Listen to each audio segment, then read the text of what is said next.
I'm just a guy who loves Disney and has way too much time on his hands. If anybody from Disney is watching, please don't sue me. I'm here to rate, review, and describe all of your favorite things from the magical world of Disney. I'm File91e and welcome to my Disney news and reviews. Hello everyone and welcome to this week's Disney news and reviews. I'm File91e. And not too much going on with me this week, guys. Finally, spring's starting to roll in. It's starting to feel really good. Baseball's back. The Orioles unfortunately lost today, the day that I'm filming it. But whatever, you know, there's 162 games in baseball, so one of these isn't going to really mess up anything. Well, at least not this early. But anyway, no, it's just, you know, it's really good. I'm really looking forward to actually going out and hanging with my friends tomorrow, so that should be fun. Just good times, good times. The Where in the Land from last week was the Peter Pan's Flight, the wait area. So you guys got that. I think you could hear the song in the background and maybe even see the float thing. That's pretty cool. So yeah, Peter Pan's Flight. And one last thing before we start the show, I want to again just mention the giveaway for the Merchandise March thing. A lot of you have already entered, which I'm very pleased to hear. So just follow the link below to enter, and you know, for your chance to win one of the 3 items there. So hopefully you guys will you know, enter a little bit more, and because I think we're halfway to where to what I was the last one. So you know, that's pretty cool. So yeah, cool stuff there. So yeah, all right, that's what's been going on with me this week, guys. Let's get right to the news.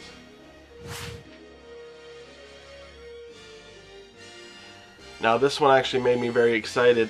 It seems that things are moving forward with Guillermo del Toro's version of the Haunted Mansion. Yes, he was slated to direct his adaptation of the Haunted Mansion story. Ryan Gosling is now attached to play the lead in the movie, so it's going to be him and Ryan Gosling pretty much as the the main things. Now we haven't heard much from this movie since 2010 when he told us all about it, that he was doing it. So I kind of thought that it wasn't going to happen, but I'm very happy that it's still in the works, and it could happen very sooner than later. So awesome stuff, cool. There are more deluxe packages and events being offered at this year's Star Wars weekends. First is the Feel the Force Premium Package is being offered again this year. And new for this year is an option to make it a deluxe, so this sounds pretty cool. The deluxe package includes all the benefits of the standard package, as well as a reserved viewing area for the Legends of the Force, Star Wars Celebrity Motorcade, and all of these celebrity talk shows in the theater of the stars, and also for the Symphony in the Stars fireworks, so that's really cool. You can also get the Star Wars themed dessert party. You get like reserved seating for that. Priority access to Darth Maul, which is like this big thing with merchandise, and you get your own commemorative lanyard and credential to honor the special day. So that's pretty cool. Another returning event is the Ultimate Day at Star Wars Weekend's VIP tour, which now offers more but for less money, so that's pretty neat. Added to the tour is a character meet and greet experience, early no-wait access to Darth Maul, and a post-tour access to the Jedi Training Academy. For more information, follow the links below. So yeah, if you're interested at all or going to the Star Wars weekends, check those out. Tickets will be going on sale for a few different special events at Walt Disney World. Mickey's Not So Scary Halloween Party, Mickey's Very Merry Christmas Party, and the Night of Joy all have tickets on sale for pretty much all the dates. For more information on those, follow the links below on which dates and everything. The next round of openings is about to get underway at the landing area of Disney Springs with 3 new tenants announced. Vivoli Galateria, it offers especially gelato, espresso, and paninis, so Italian fare, fast Italian fare. Joffrey's Tea, which is hot and cold teas and packaged teas and accessories. And then the Irwin Pearl, which is the latest fashion jewelry, so that's pretty cool, so expect those to open up soon. And finally, Disney has clarified its stance on the use of selfie sticks at the parks. Disney is advising cast members to ask guests not to use the sticks on attractions or any moving vehicle, but they're welcome to use them in other areas of the park at this time, you know, unless they start getting a little out of hand. I know some festivals and things are banning them now. This is not a new policy, as guests have been always asked to stow personal items when on board attractions as a matter of safety. So yeah, so for now, you can bring your selfie sticks into the parks and not worry about it. Yeah. Alright guys, so that's the news for this week. Let's get right to the reviews.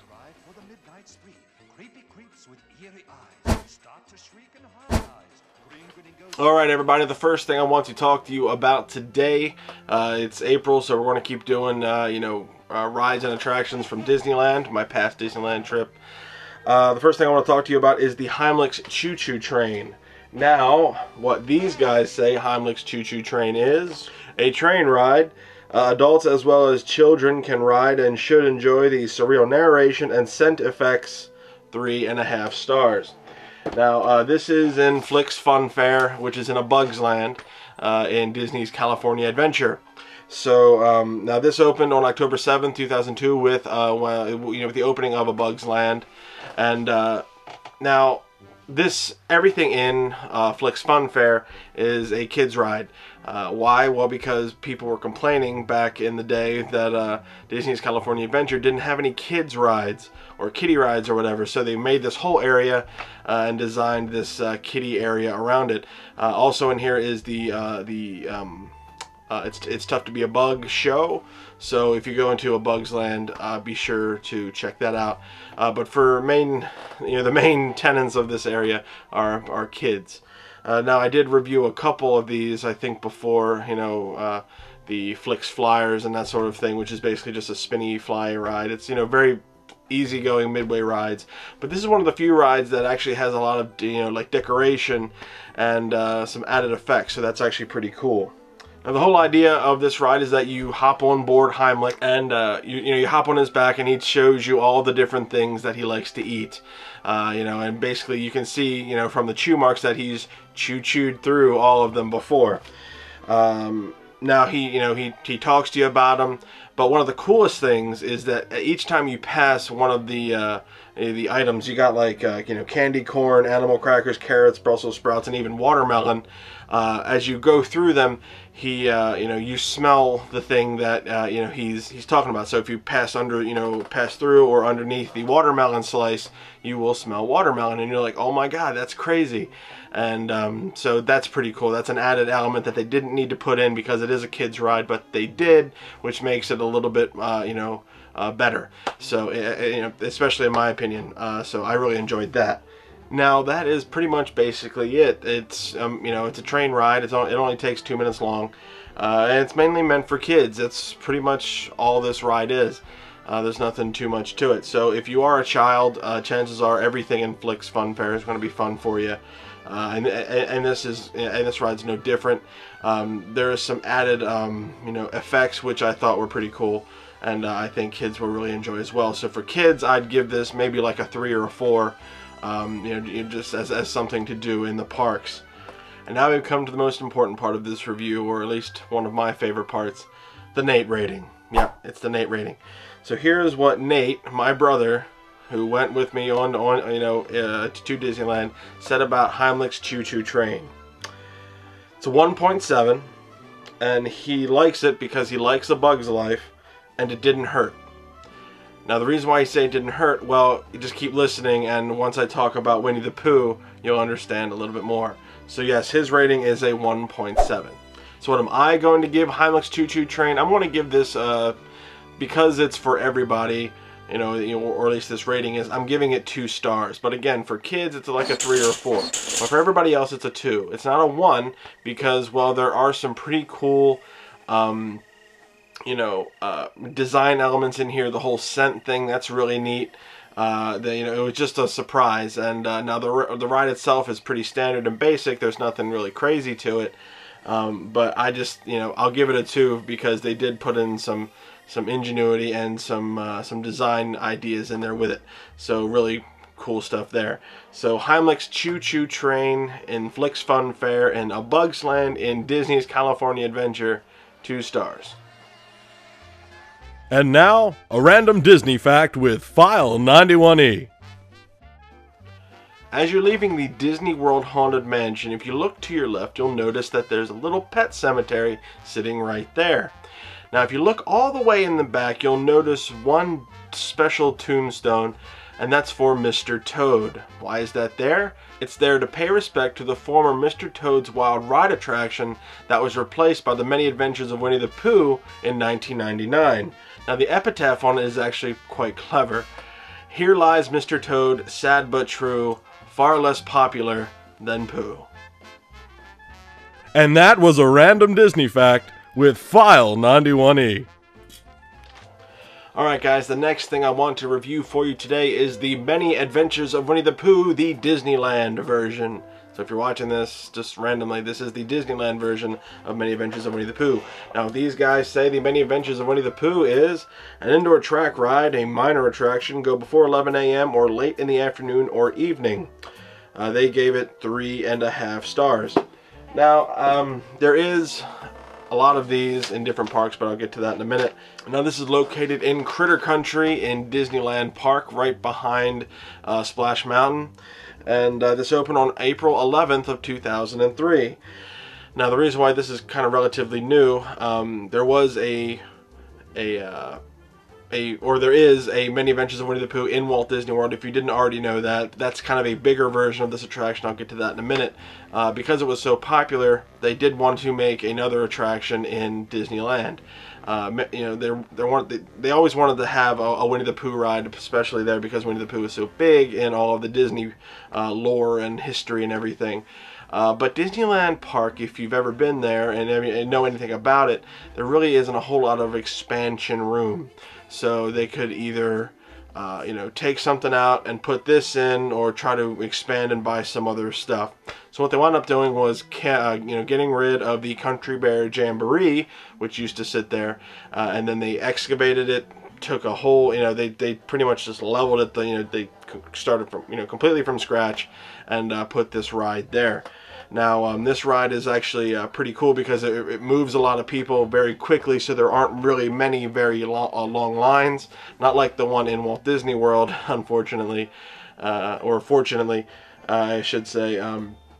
But this one lacks stuff that the one in Walt Disney World has. So, but I'll get more on that in a minute. Now there actually are different versions of this, like I said, in Walt Disney World, but there's also one in Hong Kong Disneyland. In Tokyo Disneyland there is a Winnie the Pooh ride, but it's completely different. There's full-fledged animatronics and everything in it, so that's a whole completely separate ride. Now honestly the main difference between this attraction and the one in Walt Disney World is the wait line. They've recently revamped the Winnie the Pooh, the Many Adventures of Winnie the Pooh in Walt Disney World. That one, like I mentioned in the trivia, replaced Mr. Toad's Wild Ride. And then a couple years went by, and they wanted to, you know, spruce this up, and they made kind of a 100-acre wood style waiting area. So you go through, you know, Rabbit's, you know, orchard and vegetable farm, and then you can you know, really mess with this, you know, tumbling honey sort of effect. So that's really cool. And then you go on the ride, and that's pretty. And honestly, the ride's pretty much the same. You go through the story of Winnie the Pooh. Now, unfortunately, they don't have this or that fun experience, that fun outside experience in the Disneyland version. So you really won't get that. You know, it's basically just going through and waiting until you hop on the car. Now, one thing I did notice, the cars here in the Disneyland version are a little bit smaller than the ones in Walt Disney World.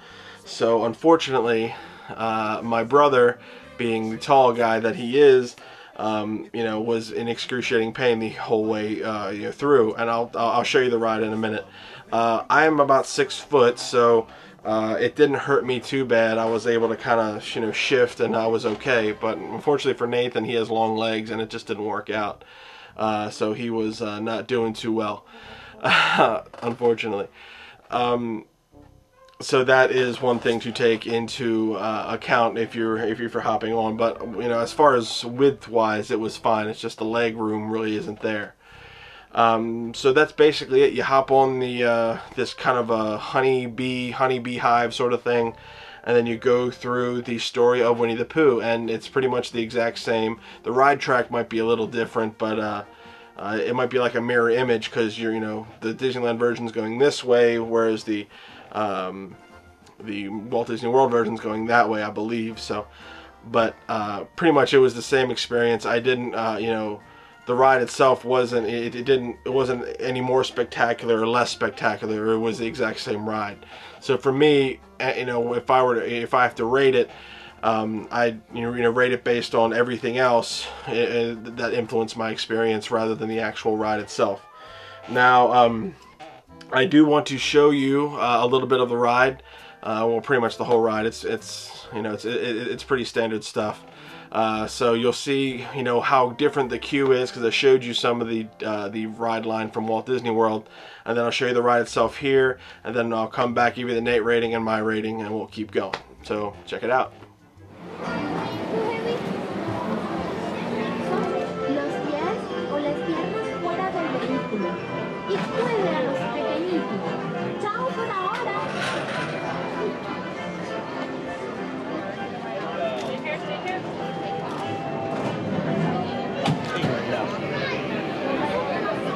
Yeah, I'm squeezed in a little bit too, so. Can you imagine adding about 4 inches onto your legs?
Before your eyes, you'll see them multiply.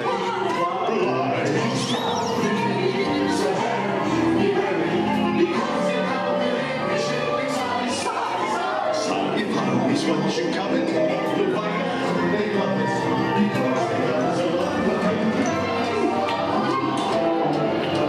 What a wonderful dream. Wake up! Wake up!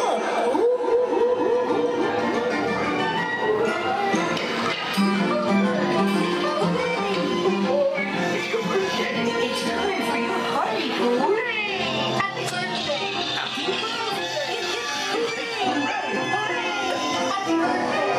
Happy birthday,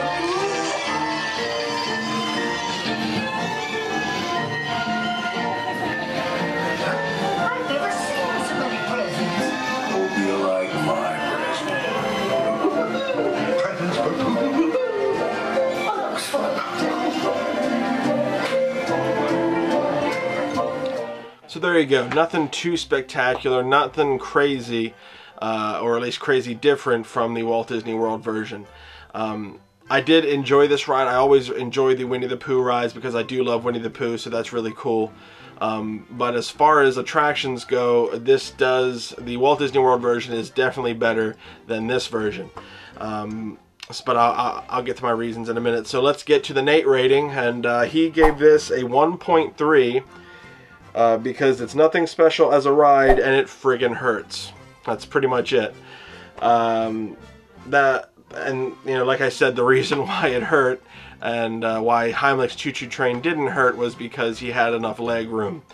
So yeah, the leg room was a big issue for his rating. So what am I going to give the Many Adventures of Winnie the Pooh? I'm going to give it 3 stars, 3 even stars. There's nothing too special about it. It is a very average ride.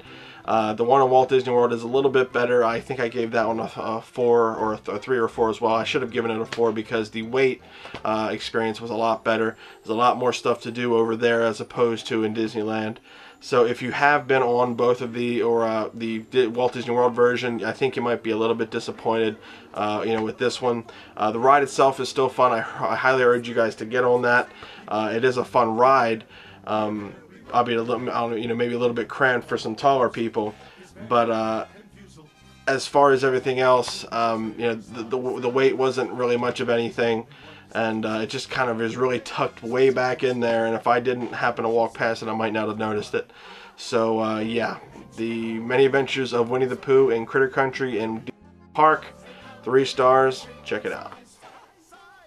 Well, I hope you guys enjoyed this week's Disney news and reviews. Short, sweet, and to the point. I think I'm hitting a stride here. Nothing too crazy, you know, about the reviews today. You know, just even, equal stuff. No 5s or 1s or anything like that. We got a 2 and a 3. So, but it happens like that sometimes, right? It happens like that.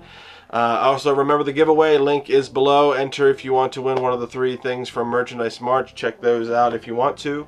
And if anyone from Disney is watching, please don't sue me. I want people to go to Disney World or Disneyland and have a great time. There are some really good rides there for kids as well as adults. Or if you're just a kid at heart, it's great. So check those rides out.